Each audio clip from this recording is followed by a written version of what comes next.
આગળ વાત કરીએ તો મહત્વના સમાચાર હાલમાં મળી રહ્યા છે। ઠાકોર સેના ઓબીસી એકતા મંચના આગેવાનો કાલુપુર રેલવે સ્ટેશન પહોંચ્યા છે। અમદાવાદના કાલુપુર રેલવે સ્ટેશને પહોંચ્યા છે।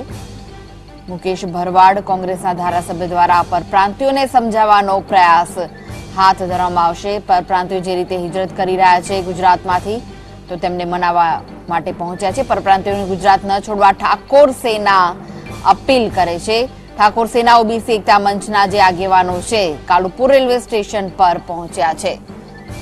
મુકેશ ભરવાડ કોંગ્રેસના ધારાસભ્ય દ્વારા પરપ્રાંતિયોને સમજાવવાનો પ્રયાસ હાથ ધરાયો છે। પરપ્રાંતિયો ગુજરાતમાંથી હિજરત કરી રહ્યા છે અને તેઓ હિજરત ન કરે તે માટે તેમને સમજાવવાનો પ્રયાસ કરવામાં આવશે। પરપ્રાંતિયોને ગુજરાત ન છોડવા ઠાકોર સેનાની અપીલ સામે આવી છે। તો ઠાકોર સેના ઓબીસી એકતા મંચના જે આગેવાનો છે કાલુપુર રેલવે સ્ટેશન પર પહોંચ્યા છે। મુકેશ ભરવાડ અને કોંગ્રેસના ધારાસભ્ય પરપ્રાંતિયોને સમજાવવાનો પ્રયાસ હાથ ધર્યો છે। પરપ્રાંતિયોને ગુજરાત ન છોડવા માટે ઠાકોર સેના અપીલ કરી રહી છે। ગુજરાતમાંથી પરપ્રાંતિયો હિજરત કરી રહ્યા છે તેનું ટીકરું ઠાકોર સેનાના માથે ફોડવામાં આવ્યું છે અને તેને લઈને જ હવે ઠાકોર સેનાએ પ્રયાસ હાથ ધર્યો છે કે પરપ્રાંતિયો ગુજરાત ન છોડે અને ગુજરાતમાં જ રહે। ઠાકોર સેનાએ મામલે અપીલ કરી છે।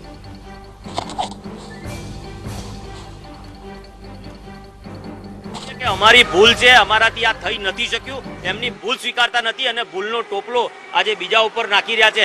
બહુ દુઃખ સાથે મારે આ કહેવું પડે છે। ચલો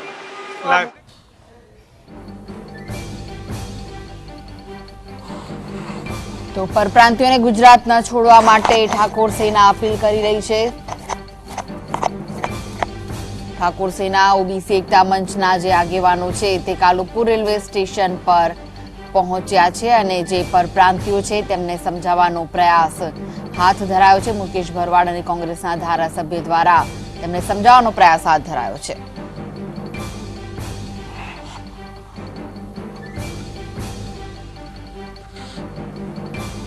તો આ વિશે વધુ માહિતી માટે જોડાઈ ગયા છે સંવાદદાતા કિશનજી। કિશન, કાલુપુર સ્ટેશન પર ઠાકોર સેનાના ઓબીસી એકતા મંચના જે કાર્યકરો છે તે પહોંચ્યા છે, સાથે જ ઠાકોર સેના અપીલ કરી રહી છે પરપ્રાંતિયોને કે ગુજરાત ન છોડે કેવો માહોલ છે હાલમાં, ત્યાં શું વિગતો છે?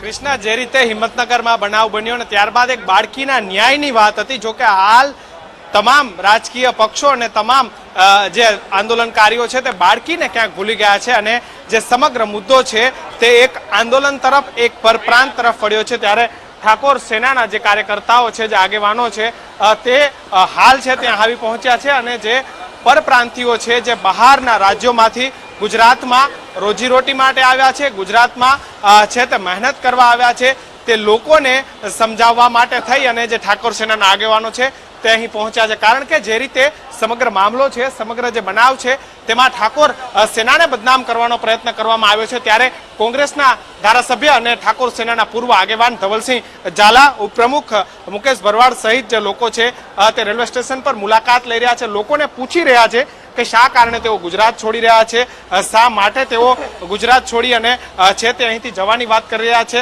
ત્યારે મુકેશ ભરવાડ સાથે વાત કરશું।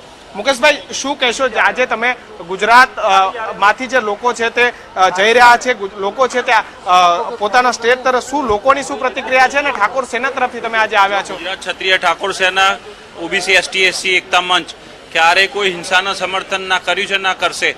આ દેશની દરેક નાગરિક એ ભારતીય છે, પછી પ્રાંતિય છે। અમે પ્રાંતવાદમાં માનતા જ નથી। આ બધા ભારતીયો છે અને ભારતીયોને અમે અપીલ કરીએ છીએ કે આ દેશ જેટલો અમારો છે એટલો તમારો છે, રાજ્ય જેટલું અમારું છે એટલું તમારું છે।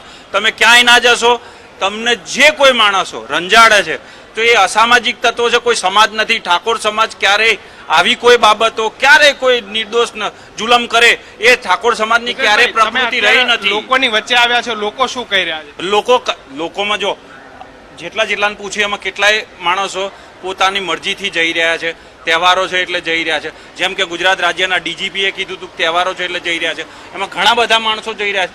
2-4 માણસો એવા મળ્યા છે કે અમે વિજાપુરથી આવ્યા છીએ, તો અમે અમને એવું સ્પષ્ટ કહેવા માંગીએ છીએ કે આ રાજ્યમાં કોઈ તમને સપોર્ટ કરે ના કરે, આ રાજ્યમાં તમે નુકસાન કોઈ ગુનો કર્યો નથી તો આ રાજ્ય તમારું છે અને રાજ્યમાં જો કોઈ બી કોમ, કોઈ બી ધર્મ, કોઈ બી માણસ ગુનો કરે છે તો એનું જવાબદારી સરકારની છે ને એ સરકાર કડકમાં કડક પગલાં લે છે. અત્યારે હાલ લેવાય જોઈએ. 3 દિવસ પછી કેમ આજે રેલવે સ્ટેશન પર આવ્યા છો જ્યારે આખો માહોલ આ રીતે થયો છે? અનેક પરપ્રાંતિઓ છોડીને જતા રહ્યા છે મુકેશભાઈ ઠાકોર સેનાના, અને જે આ પૂર્ણ જે ભયની જે માહોલ છે એના કારણે. જો ઠાકોર સેનાનું નામ તો જે રીતે પોલિટિકલી માણસો દઈ રહ્યા છે એ જ દઈ રહ્યા. એમને અમે પૂછ્યું તમને કોણ કહી રહ્યું છે, તો કે કંપની બંધ કરી દીધી. અહીંયા બેરોજગારી વધતી જાય છે એટલે એ લોકોને જે બહાનું જોતું હતું એ કંપનીવાળાએ બહાનું કરીને આ લોકો ગરીબ માણસોને છૂટા કરી રહ્યા છે અત્યારે. તો આનો વિરોધ છે પબ્લિકમાં, અહીંયાની પબ્લિકમાં એ વિરોધ છે, બહારની પ્રજામાં એ જ વિરોધ છે કે આ બેરોજગારી એ થઈ રહી છે એટલી ને એટલી. બેરોજગારીના કારણે કંપની બંધ કરી રહ્યા છે અને એ કંપની બંધ થઈ રહી છે એટલા માટે આ લોકો જઈ રહ્યા છે. એ આ સત્ય તમે જોઈ લીધું, તમારી સામે છે સત્ય. તો એ કંપની જાતે બંધ થઈ રહી છે તો એ કંપનીને પૂછો કે તમે કેમ બંધ કરી, કોની નીતિ આટલી ખરાબ છે કે કંપની બંધ થઈ રહી છે અને કોના કહેવાથી કંપનીઓ બંધ કરી રહ્યા છો. એ કંપનીને તાકાત કોઈ ડિસ્ટર્બ કરતું સરકાર પ્રોટેક્શન ના કરતી હોય તો અમે કરવા તૈયાર છીએ. જેટલું પ્રોટેક્શન જોતું હોય અમે આપવા તૈયાર છીએ. ચલાવો કંપની, કોણ રોકે છે તમને?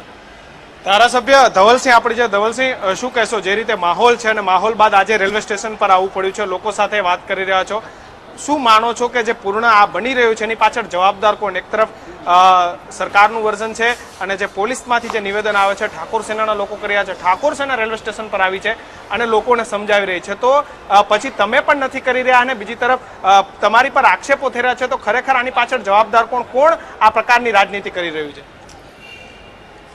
આપે વાત કરી રહ્યા છો કે ઠાકોર સેના, મેં આટલા જેટલા બી અહીંયા ઉપસ્થિત છે એને બધાને પૂછ્યું, ક્યાંય એવું કીધું નથી કે ઠાકોર સેના જવાબદાર છે. એમણે એમ કીધું છે કે ભાઈ કોઈ કંપનીના માલિકે અમને કીધું કે બાજુમાં કોઈ રોડ ઉપર રોકીને કીધું કે આવી વાત કરી છે. ક્યાંય કોઈ ઠાકોર સેનાનું નામ નથી આપ્યું. પરંતુ મને એ સમજાતું નથી કે માનનીય સીએમ સાહેબ જો સારા શાંતિ માટેના સંદેશો ફેલાવતા હોય, પણ માનનીય નાયબ મુખ્યમંત્રી આ પ્રકારનું સ્ટેટમેન્ટ આપી રહ્યા છે, એ એક સમાજને ટાર્ગેટ બનાવીને આપી રહ્યા છે. તો મારે બહુ દુઃખ સાથે કહેવું પડે છે કે જ્યારે નાયબ મુખ્યમંત્રી તરીકે લોકોને મળી રહ્યા છો, લોકોને મળી રહ્યા છો, શું લોકોનું શું વર્જન છે? તમે મળ્યા છો લોકો? જેટલા લોકોને મળ્યા, જેમની વાત કરી, એ બધાનું કહેવું એમ છે કે અમને અફવાઓથી ડર લાગ્યો. અફવાઓ આવી કે ભાઈ અમને મારશે, અમને રોકશે. કોકે એવું કીધું કે અમને 2 જણાએ રોકીને પૂછ્યું. આ પ્રકારનો ડર પેદા થયો છે. નહીં કે કોઈ વ્યક્તિએ કે ઠાકોર સેનાના કોઈ કાર્યકર્તાએ એમને માર્યા હોય, પરંતુ આ ખુલ્લો આક્ષેપ અલ્પેશ ઠાકોરને બદનામ કરવાનો છે અને એ ચોખ્ખું દેખાઈ આવે છે. જો સરકાર જાગૃત હોત તો સરકારે, જો આવા પરપ્રાંતિયો પર જો હુમલા થઈ રહ્યા છે તો સરકારે ઇન્ટરનેટ જે અફવાઓ ફેલાઈ રહી છે તો ઇન્ટરનેટ સુવિધા બંધ ના કરીને કોઈ પણ પ્રકારની કેમ એમને આ રીતનું ના કર્યું? જ્યારે પૂર્વ વિસ્તારમાં પોલીસ તંત્ર ગોઠવીને આખું જ આમ જે રીતના ફ્લેગ માર્ચ કરવામાં આવી રહ્યો છે, 30 ગાડીઓ લઈ જઈને લેવામાં આવે છે. 10 દિવસ પહેલા લારીઓ બંધ કરાવી દીધી પોલીસવાળાએ. મને તો એ સમજાતું નથી કે એમને સપોર્ટ કરવાની જગ્યાએ એમની લારીઓ કે તમે બંધ કરી દો. તો એ એક એવું સાબિત થાય છે કે ક્યાંક ને ક્યાંક માહોલ એવો ક્રિએટ કરવામાં આવી રહ્યો છે અને 5 રાજ્યોમાં કેવી રીતના ફાયદો છે સરકાર કરી રહી છે, ભારતીય જનતા પાર્ટી કરી રહી છે. અને तो जो माहौल है ते सरकार द्वारा क्रिएट करवामां आवे छे. बहुत लोग यहाँ पे है, उनसे भी बात करने का प्रयत्न करेंगे. आप यहाँ पे आए हो, कहाँ जा रहे हो? जी मैं तो बिहार जा रहा हूँ. क्यों बिहार क्यों जाना है? जी देखिए समस्या, हम लोग तो ये नहीं जानता हूँ कि कौन किया नहीं किया, ऐसा तो हम लोग के पास कोई आया नहीं है, लेकिन कुछ डर के मामले से हम लोग जो है सो यहाँ से जा रहे हैं. कौन सा डर है? कौन सा डर है आपको? ये आज से 2-4 दिन पहले मारपीट चला था, इसके लिए. किसने मारपीट किया? ये तो भाई हम लोग नहीं बता सकते हैं क्योंकि हम लोग तो बाहर के. कितने साल से रहते हो आप गुजरात में? मैं तो यहाँ 4 साल से हूँ. इस बार ही क्यों? आपको 4 साल पहले कभी डर का महसूस हुआ क्या? देखिए इसमें बहुत प्रकार का बात है. इसमें बात ये भी है कि अंत में आपका हमारे यहाँ दुर्गा पूजा जो होता है अच्छी तरह से मनाया जाता है. इसके लिए भी, इस माहौल से भी और बंदे ये भी सोच रहे हैं कि चलो चले जाते हैं घर पे तो इधर शांति भी हो जाएगा. इस मुद्दे के लिए भी आदमी जो है सो यहाँ से बिहार जा रहे हैं. ज्यादातर लोग दुर्गा पूजा के लिए जा रहे हैं? नहीं, ये तो मैं बिल्कुल नहीं कह सकता हूँ कि ज्यादा तो, लेकिन समस्या हो, इतना आदमी दुर्गा पूजा के कारण नहीं जाता अगर जितना भी आदमी जा रहा है, लेकिन ये समस्या होने के कारण और जो नहीं जाने वाले थे वो भी आज जा रहे हैं. अच्छा, ये जो बात जो पूरी चल रही है गुजरात में, आप कहाँ से हो और कहाँ जा रहे हैं? मैं इधर का ही हूँ, शुरुआत से इधर ही रहता हूँ. क्या ये जो पूरा माहौल है उसको लेके क्या कहेंगे? माहौल बन गया है पर कि कहने का वाला बहुत गलत हुआ है. कौन कर रहा है आपको पता है कुछ? वो कुछ कौन कर रहा है वो मालूम नहीं है, पर जो भी हुआ बहुत गलत हुआ है. बहुत. और एक बार और कुछ बोलना चाहता हूँ. કાલુપુર રેલવે સ્ટેશનના આ દ્રશ્યો છે અને જે પરપ્રાંતિઓ છે તે ગુજરાતમાંથી હિજરત કરી રહ્યા છે. જે પરપ્રાંતિઓ ગુજરાતમાં વર્ષોથી પોતાનો આશરો લઈને બેઠા છે, ગુજરાતમાં પોતાનું રોજીરોટી ચલાવી રહ્યા છે, અને એવું પણ કહી શકાય કે ગુજરાતના આ લોકો કે જે પરપ્રાંતિઓ જેટલું જે કામ નથી કરી શકતા, જે મહેનતનું કામ છે તે નથી કરી શકતા, અને આ જ મહેનતનું કામ આ લોકો ગુજરાતમાં આવીને કરે છે અને પોતાની રોજીરોટી મેળવે છે. પરંતુ રાજકીય લોકોએ પોતાના રોટલા શેકવા, રાજકીય લોકોએ પોતાની જે કહેવાય કે એક રાજનીતિમાં પોતાના જે અન્ય રાજ્યોની છે તેનો લાભ મેળવવા માટે કોઈ રાજકીય પક્ષ દ્વારા આ પ્રકારનું છે તે કૃત્ય ગુજરાતમાં કરવામાં આવ્યું તેવું ઠાકોર સેનાનો ચોખ્ખો આક્ષેપ છે. હાલ જે ઠાકોર સેનાના આગેવાનો છે તે અહીં આવી પહોંચ્યા છે અને લોકોને અપીલ કરી રહ્યા છે અને લોકોને કહી રહ્યા છે કે તમને ગુજરાતમાં કોઈ પણ પ્રકારની તકલીફ નહીં પડે અને ઠાકોર સેના તેમની સાથે છે અને તેમના માટે છે તે કંટ્રોલ રૂમ નંબર પણ ચાલુ કર્યો છે અને તેમની જે સલામતીની સુરક્ષા છે તે ઠાકોર સેના લેશે. કાલુપુર રેલવે સ્ટેશનનો આ નજારો છે કે જ્યાં દરેક દિવસે મોટી સંખ્યામાં જે પરપ્રાંતિઓ છે તે અહીંથી હિજરત થતા હોય છે, પરપ્રાંતિઓ છે તે અહીંથી છે તે જતા હોય છે. રેલવે સ્ટેશન પર છે સુરક્ષાનો પણ બંદોબસ્ત ગોઠવવામાં આવ્યો છે. પીઆઈ આપણી સાથે છે. ચુડાસમા સાહેબ, કેટલો બંદોબસ્ત ગોઠવ્યો છે અને અત્યાર સુધીની પેસેન્જરોની કોઈ વિગત અથવા તો કોઈ ટ્રેનની વિગતો સામે આવી હતી? સુરક્ષા વ્યવસ્થા ઓલરેડી સ્ટેશન ઉપર જે છે એ છે જ, અને પેસેન્જર જે રીતે નોર્મલી આવતા હોય છે એ જ રીતના આવે છે. કોઈ સ્પેશિયલી આ બાબતથી લઈને વધારે ઘસારો હોય એવું નથી. અચ્છા, સુરક્ષા જે રીતે રાજ્યમાં અને અમદાવાદ શહેરની જે સ્થિતિ છે એને લઈને કોઈ ખાસ બંદોબસ્ત અથવા તો કોઈ રેલવે સ્ટેશન પર કોઈ બનાવ બન્યો હોય છેલ્લા 4 દિવસમાં? રેલવે સ્ટેશન ઉપર કોઈ પણ જાતનો કોઈ પણ પ્રકારનો આવો કોઈ બનાવ બનવા પામેલ નથી અને સુરક્ષા વ્યવસ્થા બંદોબસ્ત બધે ગોઠવેલો જ છે. કોઈને કોઈ પેસેન્જરને કોઈ જાતની તકલીફ નથી. તો કોઈ ખાસ છે તે પરિસ્થિતિનું પણ નિર્માણ નથી થયું. નિયમિત રીતે જે ટ્રેનો જતી હોય છે, નિયમિત રીતે જે લોકો છે તે ગુજરાતમાંથી બિહાર જતા હોય, ઉત્તર પ્રદેશ જતા હોય, મધ્યપ્રદેશ જતા હોય, તેમના પ્રાંત જતા હોય છે તે રેગ્યુલર રીતે જઈ રહ્યા છે. પોલીસનો પણ ચુસ્ત બંદો છે અને નિયમિતપણે જે રીતે રેલવે સ્ટેશનથી અમદાવાદનું રેલવે સ્ટેશન એ દેશનું સૌથી મોટું રેલવે સ્ટેશન માનું એક રેલવે સ્ટેશન છે અને અહીંથી મોટા પ્રમાણમાં છે તે ગુજરાત અને પરપ્રાંતિયો અવર જવર કરતા હોય છે, તે નિયમિતપણે છે. પોલીસનું પણ આ પ્રકારનું કહેવું છે અને રેલવે સ્ટેશન પર માહોલ છે તે રેગ્યુલર છે, એટલે કે જે દરેક દિવસ દરમિયાન હોય છે તે જ પ્રકારનો છે અને પેસેન્જરો પણ કોઈ ખાસ નથી આવી રહ્યા છે, રૂટીન જ છે. અને હાલ કઈ પરપ્રાંતિયોને લઈ અને સરકાર અને વિપક્ષ હોય કે અન્ય ઠાકોર સેના હોય તે તમામ લોકો આમને સામને આવી ગયા છે. જી કિશન, પરંતુ સવાલ એ છે કે જે રીતે સરકારે પણ બાંહેધરી આપી, પોલીસ કર્મીઓ પણ ખડે પગે છે અને હવે આખરે ઠાકોર સેના ખુદ મેદાને ઉતરી છે, કારણ કે ઠાકોર આગેવાનો પર આરોપ છે. પોલીસે પણ વાત કરી હતી, એસપીએ જ્યારે નિવેદન આપ્યું કે ઠાકોર અગ્રણીઓ કેટલાક છે તેમની પણ આ મામલે અટકાયત કરી લેવામાં આવી છે. સવાલ એ છે કે શું પરપ્રાંતિયોને ઠાકોર સેનાના આ પગલા પર વિશ્વાસ બેઠો છે ખરો?